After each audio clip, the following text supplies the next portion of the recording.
ကိုကထိုင်းနိုင်ငံမှာရှိတယ်ဆိုရင်ပေါ့နော် iPhone ကိုဝယ်မယ်ဆိုရင်တော့သတိထားတင်တဲ့အချက်လက်တွေပေါ့နော်ဘာဖြစ်ဆိုတော့ဒီ iPhone ဝယ်မယ်ဆိုရင်ပေါ့နော်အများသောအားဖြင့်သတိထားရတယ်ဘာဖြစ်ဆိုတော့ဒီ iPhone နဲ့ဈေးကြီးတဲ့အတွက်ကြောင့်မို့ကိုကတပတ်ရက်ဝယ်တာဖြစ် parking bike ဝယ်တာဖြစ်တော့ကိုကနားလဲဖို့လူတယ်ပေါ့နော်အဲ့လိုမျိုးနားလဲဖို့အတွက်ဆိုရင်ပေါ့နော်ကိုကလေးလာရတဲ့ဒီ social media platform မှာလေးလာပြီးရင်ဒီ website တွေမှာဘယ်လိုစစ်ဆေးရမလဲပါညာပေါ့နော်အဲ့ဒါလေးလာပြီးမှဝယ်ပေါ့နော်ပြီးတော့ဒီထိုင်းနိုင်ငံမှာသူတို့ခေါ်ကြတဲ့မူဆောင်ဆိုတာတပတ်ရက်ပေါ့နော်ပြီးတော့သူတို့နောက်တစ်မျိုးရှိတဲ့ iPhone အဲ့ဒီ iPhone ကဘာဘယ်လိုခေါ်လဲဆိုတော့ဒီ refurbish လို့ခေါ်တော့ refurbish ဆိုတာကတော့အတွင်းဆက်ကတော့ဆက်ဟောင်းတော့အပြင်ပတွေဒီပြင်ပခန္ဓာကိုယ် body တွေပေါ့နော်အဲ့ဒါတွေအကုန်လုံးအတိလိုပဲလဲထားပြီးတော့မသိရင်တော့ဒီ parking bike လိုပဲနော်ဒီ iPhone တွေ refurbish ဆိုတဲ့အဓိပ္ပာယ်ပေါ့နော်ကိုကဒီ iPhone တစ်ပတ်ရေးဝယ်မယ်ဆိုတော့ refurbish လည်းတိတိနဲ့ဒီမူဆောင်ဆိုတဲ့စကားလည်းတိတိနဲ့ပေါ့နော်ကိုသေချာလေးလာပြီးမှဝယ်ပေါ့နော်ဒီ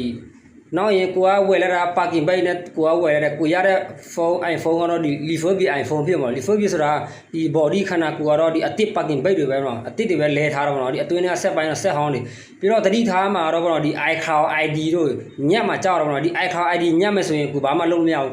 ဒါပေမဲ့သူတို့ရောင်းတဲ့အချိန်ကျတော့ဒီ iCloud ID ညက်တဲ့အချိန်မှာပေါ့နော်တကယ်လို့များဒီ iCloud ID ကိုညက်နေမယ်ဆိုရင်ပေါ့နော် iPhone က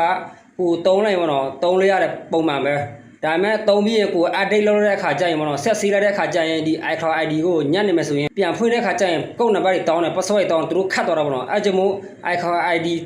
ညက်လာမညက်လာပေါ့နော်တိကျစီရတော့ပေါ့နော်ပြီးတော့ battery ပိုင်းရန်ပြီးတော့ကိုဝယ်မဲ့ iPhone ကတော့ဒီတပတ်ရက်ဆိုပေါ့နော်သူတို့ခရင်ဆော့မလဲရှိတယ်ပေါ့နော်ခရင်ဆော့ဆိုတာဒီပြင်တဲ့ set မျိုးနော်ပြင်တဲ့ set ပေါ့နော်ဒီပြတ်သွားတဲ့ iPhone တွေပြင်ပြီးတော့ပြန်ရောင်းတဲ့ iPhone ခရင်ဆော့မလို့ခေါ်တာပေါ့နော်ပြီးတော့ refurbish ဆိုတာခဏကျွန်တော်ပြောသလိုပဲ body ရဲ့သူရခန္ဓာကိုယ်ရပါခင်ပဲအတွင်းထဲဆက်တော့ဆက်ဟောင်းမလို့ပြီးတော့ဒီ ID iCloud ညမှာပဲပို့ကြောက်ရတယ်ဖြစ်ဆိုအဒီကောင်ညလို့စင်မလို့ကိုက iPhone ကို update ပို့လာတဲ့ခါကျရင် iOS ကို update လိုက်တဲ့ခါကျရင်မလို့အကုန်လုံးကိုသူတို့ lock ချသွားတာပေါ့နော် lock မချရင်လည်းတုံးလို့မရတော့ဘူးပေါ့နော်ပြီးတော့ ID လည်းကြောက်တယ် ID ဆိုတာလည်းအဓိကဘာဖြစ်ဆိုကိုယ်ရတဲ့တပတ်ကြီး iPhone တွေ ID ညနေမယ်ဆိုရင်ကိုဖွင့်လိုက်တဲ့ခါကျရင် password တွေပါတွေလော့ချတော့လော့ချရင်ကိုဖွင့်လို့မရတော့ဘူးအဲကြောင့်မို့ကို iPhone တပတ်ရေးဝယ်မယ်ဆိုတော့တေချာလေးလာပြီးတော့ဝယ်လို့ရတာပေါ့နော်တကယ်လို့ကိုကထိုင်းကတက်မယ်ဆိုရင်ဒီ social media မှာဝင်လေးလာလဲမှာထိုင်းနေဘလို့ထိုင်းနေကျင်ကြတော့ဒီ iPhone တပတ်ရေးဝယ်ရင်ဘယ်လိုဝယ်ရမလဲ iPhone parking bike ဝယ်ရင်ဘယ်လိုစစ်ဆေးရမလဲဘယ်လိုဝယ်ရမလဲပေါ့နော် PC ကဘယ်လို PC မှန်ပေါ့နော်ပြီးတော့ဒီတရုတ်refurbish ကျတော့ပေါ့နော်ဒီတရုတ်ပဲနေလာတယ်များတယ် refurbish ဆိုတာဆက်ဟောင်းဆက်ကတော့အဟောင်းပေါ့နော်ခန္ဓာကိုယ်အသေးပေါ့နော်အဲ့ refurbish တရုတ်နေလာများဖြစ်တော့တရုတ်နိုင်ငံမှာဒီ PC အပိုင်းအစတွေတပုံရောင်းတော့မှာ grow တို့ဒီခန္ဓာကိုယ် iPhone ရဲ့အနောက်ခံပြားတို့ iPhone ရဲ့ခန္ဓာကိုယ်တို့ iPhone ရဲ့ကင်မရာတို့ပေါ့နော်ဒါပေမဲ့ဆက်ကပဲ